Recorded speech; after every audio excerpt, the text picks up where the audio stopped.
देखिए, शिखा और संसार की विभिन्न जातियाँ। शिखा का संसार की विभिन्न जातियों से क्या संबंध है, इस पर हम चर्चा करेंगे। शिखा रखने की प्रथा यद्यपि आज समाप्त हो गई है और हिंदू जाति के अतिरिक्त अन्य जाति के पुरुष शिखा विज्ञान की अनभिज्ञता के कारण शिखाहीन हो गए हैं, किंतु एक समय था जबकि सभी देशों में और सभी जातियों में शिखा रखने की प्रथा विद्यमान थी। ईसाइयों के धर्मशास्त्र बाइबिल में सामसन एगोनसटिस के संबंध में एक कथा आती है कि वह बड़ा प्रतापी राजा था।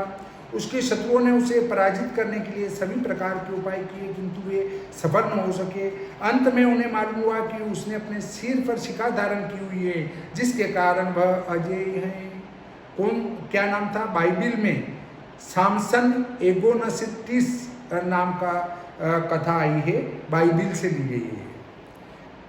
At last they discovered that all this power lay on account of the tooth on his head। उन लोगों ने चालाकी से प्रसुप्त दशा में उनकी शिखा कटवा दी, जिससे वह पराजित हो गया। इस कथा से पता चलता है कि ईसाइयों में भी एक समय शिखा को बुद्धि बल का कारण समझा जाता रहा है। पीछे दिए गए डॉक्टर आई.ई. क्लार्क के उद्धरण से चीन में शिखा धारण करने की रीति का भली प्रकार पता चल जाता है। हिब्रू जाति के मान्य ग्रंथ तलमड में इस प्रकार के कई वर्णन हैं, जिनसे विदित होता है कि उस जाति में भी शिखा रखने की पद्धति प्रचलित थी।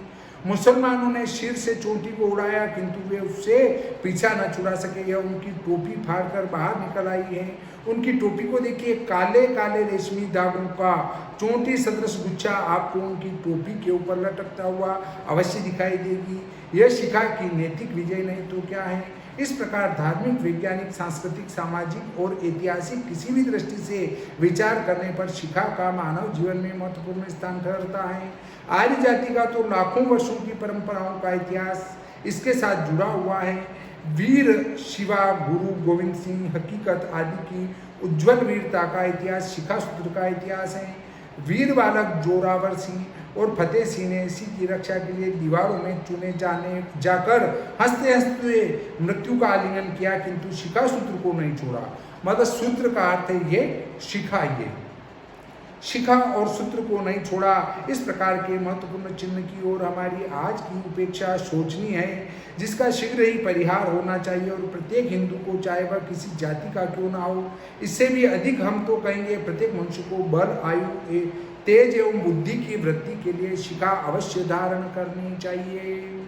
इस प्रकार विभिन्न जातियों में शिखा के महत्व का प्रकरण यहीं समाप्त करते हैं। श्री सरस्वती मैया की जय, श्री कृष्णचंद्र भगवान की जय।